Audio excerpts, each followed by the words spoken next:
दोस्तों आज का जो टॉपिक है जो हम आपके सामने लेके आए हैं वो अधिगम के सिद्धांत है। इसे हम सीखने के सिद्धांत के नाम से भी जानते हैं। जैसे कि पहले के वीडियो में दोस्तों क्लैरिफाई कर चुका हूँ, अधिगम का अर्थ क्या है, अधिगम को प्रभावित करने वाले कारक कौन से हैं।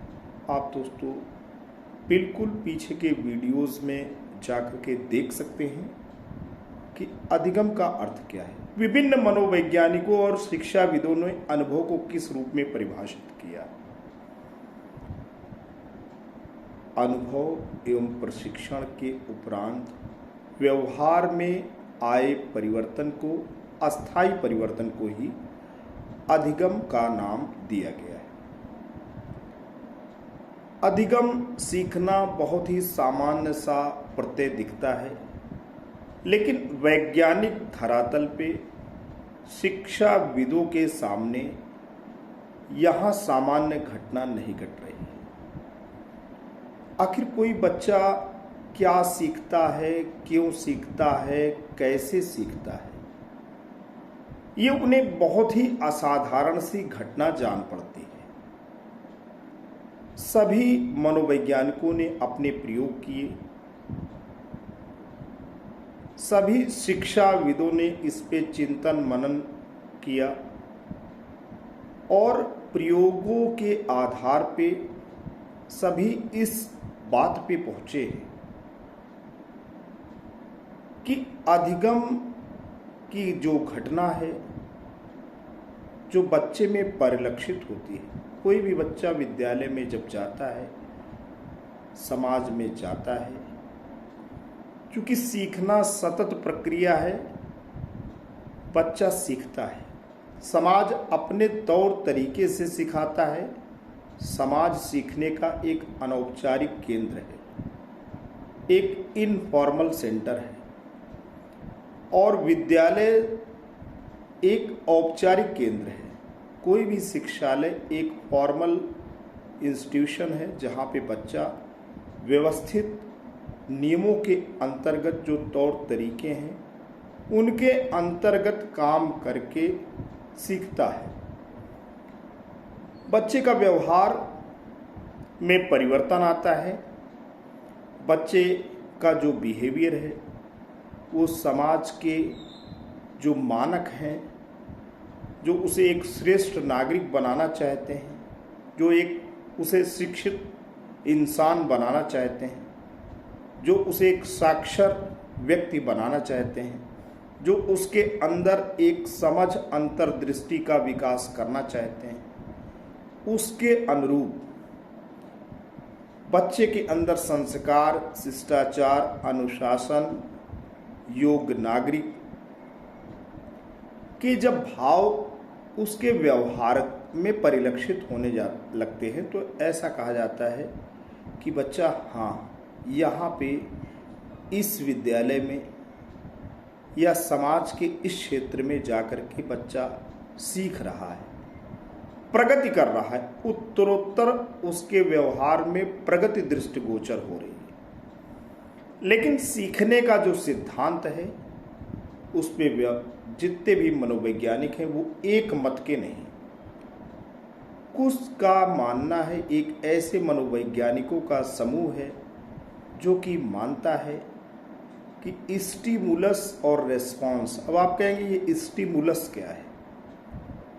उद्दीपन और अनुक्रिया, इसकी जो तकनीकी शब्दावली दी गई है मनोवैज्ञानिकों के द्वारा, वो समस्या को उद्दीपन मानते हैं और समाधान को अनुक्रिया मानते हैं। तो समस्या और समाधान के बीच में जब संबंध बन जाते हैं उसी को सीखना कहते हैं।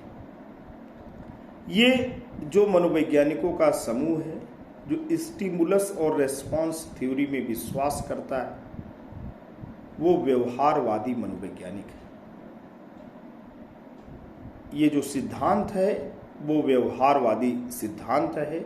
उनका मानना है कि उद्दीपन और अनुक्रिया के बीच में जो रिलेशन बन जाता है वही सीखना है। और ये स्टिमुलस और रेस्पॉन्स की जो थ्योरी है वो इस बात पे विश्वास करती है, इस बात को मानती है कि जब किसी भी व्यक्ति, इंसान या बच्चे के सामने समस्या उत्पन्न होती है तो वो समाधान के लिए अनेक प्रकार की चेष्टाएं या अनुक्रियाएं करने लगता है। समस्या के प्रति दर्शाई गई अनुक्रियाओं, चेष्टाओं में से कोई ऐसी अनुक्रिया रहती है जो कि उस समस्या के समाधान को प्रस्तुत करती है। तो जब भी ऐसी समस्या आती है, उसी तौर तरीके की अनुक्रियाएं अपनाई जाती हैं और समस्या का समाधान हो जाता है। एक समय ऐसा आता है कि जैसे ही समस्या आई, उससे संबंधित वही अनुक्रिया की जाती है, तो समस्या और समाधान के बीच में एक प्रकार का रिलेशन, एक प्रकार का संबंध बन जाता है और समस्या और समाधान के बीच में ये जो बॉन्ड या रिलेशन बन रहा है, उसी को अधिगम कहते हैं। ये जो मनोवैज्ञानिकों का समूह है, उसमें से कुछ का ऐसा मानना है कि वाकई जो समस्या है, जो समाधान है, यानी समस्या आई, कई प्रकार की समाधान की चेष्टाएं हुई और उसमें से एक चेष्टा ऐसी रही जो कि समस्या के समाधान को प्रस्तुत करती है। वो इसलिए नहीं है क्योंकि वो पुनर्बलन के लिए है, वो रीइंफोर्समेंट की वजह से है। अब ऐसे मनोवैज्ञानिकों का समूह है जो कि प्रभावक सिद्धांत, इफेक्टिव थ्योरी में बिलीव करता है। उनका कहना है कि जब समस्या का समाधान होता है तो किसी न किसी प्रकार की संतुष्टि का एहसास होता है और यही संतुष्टि रीइंफोर्समेंट है। ये जो मनोवैज्ञानिक हैं, उनमें पेवलोव, थॉर्नडाइक, स्किनर इत्यादि मनोवैज्ञानिक आते हैं। वहीं पे मनोवैज्ञानिकों का एक ऐसा भी समूह है, इसी व्यवहारवादी मनोवैज्ञानिकों में से, जो ये मानता है ऐसा बिल्कुल नहीं, कोई समस्या आई, उससे संबंधित अनुक्रिया हुई और समस्या और अनुक्रिया की बार बार उपस्थिति और उनका सामीप्य ही एक प्रकार का अधिगम है और उसमें रीइंफोर्समेंट की बात दोस्तों नहीं होती। अब ये जो हमने आपको बताया, व्यवहारवादी जो भी मनोवैज्ञानिक हैं, वो संबंधवाद, स्टिमुलस रिस्पॉन्स थ्योरी में विश्वास करते हैं। ये व्यवहारवादी मनोवैज्ञानिक हैं।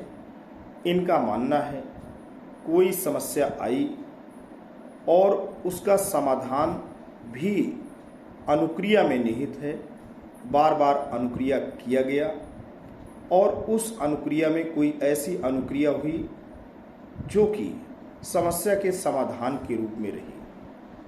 कभी कभी ऐसे आपने देखे होंगे कि थॉर्नडाइक, पेवलोव, स्किनर ने प्रयोग किए। पेवलोव का कुत्ते के प्रति जो प्रयोग किया गया वो आपने देखा होगा।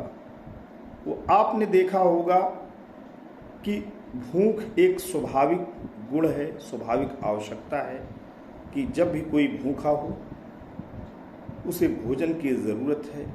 कुत्ते के प्रयोग में जो शास्त्रीय अनुबंधन की घटना घटी, उसमें जब भी कुत्ते के सामने आप पेवलोव रोटी दिखाते थे तो उसके मुख से लार आना स्वाभाविक था, क्योंकि भूखा कुत्ता, जो उसकी समस्या थी भूख, और उसका समाधान था भूख की तृप्ति, जो कि भोजन के माध्यम से होती थी। तो उस जब भी भूखे कुत्ते को भोजन का टुकड़ा दिखाया जाएगा, उसमें लार आएगी, यानी स्टिमुलस उसका क्या है, उसका स्टार्वेशन है, रोटी उसका शमन है। तो जब भी उसके सामने रोटी दिखती थी तो उसके अंदर लार आती थी। अब उस प्रयोग में क्या किया गया था कि एक बेल बजाई जाती थी और बेल बजने की घटना, रोटी प्रस्तुत करने की घटना साथ साथ होती थी और कुत्ते के अंदर लार आती थी। एक समय केवल बेल बजाया गया और कुत्ते में जो घटना हुई लार आने की, वो लार आ गई, यानी रोटी सामने नहीं। इससे ये निष्कर्ष निकला इससे ये निष्कर्ष निकलता है कि किसी भी प्रकार के स्वाभाविक उद्दीपक से स्वाभाविक अनुक्रिया होती है। यानी कि उद्दीपक यहाँ पे क्या था, उसका भूख था और अनुक्रिया लार आना था। अब एक प्रकार से एक अस्वाभाविक उद्दीपक जो कि आवाज़ थी, उसको एसोसिएट कर दिया गया। यानी जब भी उसको भूख लगती थी, एक प्रकार की आवाज़ आती थी, घंटी की आवाज़ रहती थी और रोटी को सामने प्रस्तुत किया जाता था। तो एक बार हुआ ऐसा कि केवल रोटी को प्रस्तुत नहीं किया गया, आवाज़ घंटी की आई और उसके अंदर लार आई। तो एक अस्वाभाविक उद्दीपक को एक अस्वाभाविक उद्दीपक की वजह से स्वाभाविक अनुक्रिया हो रही है। इस तरीके से एसोसिएशन का ये सिद्धांत माना जाता है। एसोसिएशन का सिद्धांत ये माना जाता है, ये संबंधवाद का सिद्धांत माना जाता है। इसमें ये माना जाता है कि उद्दीपक और अनुक्रिया के बीच में जो बॉन्ड बनता है वही बॉन्ड ही लर्निंग है। लेकिन मनोवैज्ञानिकों का एक ऐसा भी समूह है जो कि वाटसन है, उसमें गुथरी हैं, स्टेट्स हैं। उनका मानना है कि बार बार उद्दीपक और अनुक्रिया के बीच में जो सामीप्य होता है उसकी वजह से लर्निंग घटती है। ज़रूरी नहीं कि पुनर्बलन की ज़रूरत अधिगम्य हो। ये तो जो मनोवैज्ञानिक हैं वो व्यवहारवादी हैं। वहीं कुछ ऐसे मनोवैज्ञानिकों का समूह है जो कि संज्ञानवादी हैं, जो कि कॉग्निटिव थियरिस्ट हैं।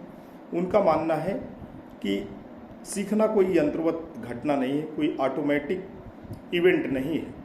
सीखना सूझ के द्वारा होता है, तर्क के द्वारा होता है, समझ के द्वारा होता है, सीखना स्मृति के द्वारा होता है। सीखने में तमाम संज्ञानात्मक घटनाएं होती हैं। कोई भी समस्या व्यक्ति के सामने आती है, बच्चे के सामने आती है, तो समस्या से जनित तमाम तरीके के फैक्टर्स काम करते हैं और उन फैक्टर्स के बीच में जब आपस में एक प्रकार का संबंध बन जाता है, यानी स्टिमुलस और स्टिमुलस के बीच में जब एक रिलेशन बनता है, तो यही रिलेशन समस्या के समाधान होने में मदद करता है।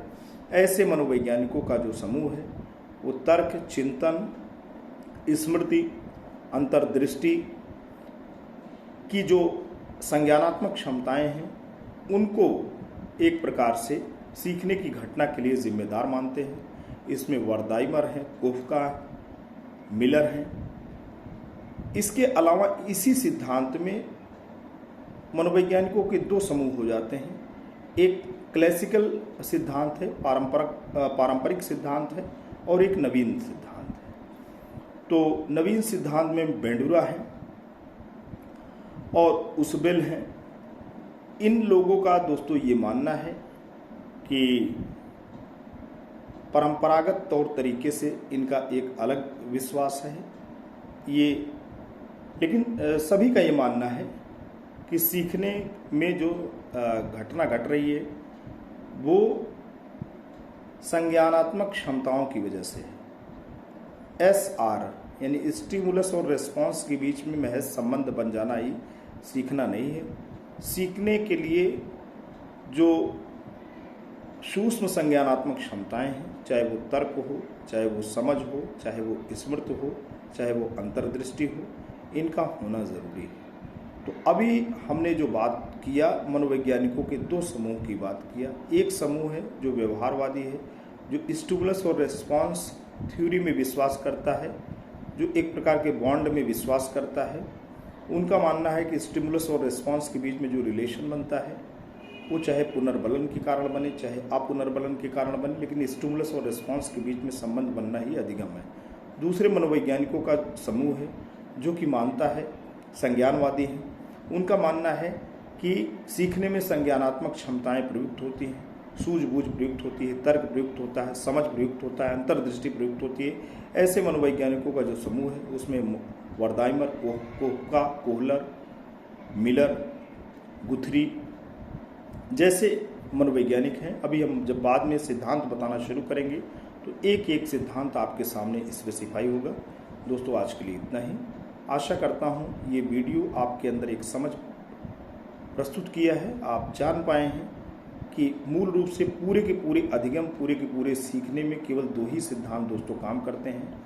एक स्टिमुलस और रिस्पॉन्स थ्योरी, जिसको व्यवहारवादी सिद्धांत कहते हैं, और एक स्टिमुलस टू स्टिमुलस थ्योरी, जिसको हम संज्ञानवादी सिद्धांत कहते हैं। तो अब हम शुरू करेंगे व्यवहारवादी सिद्धांत।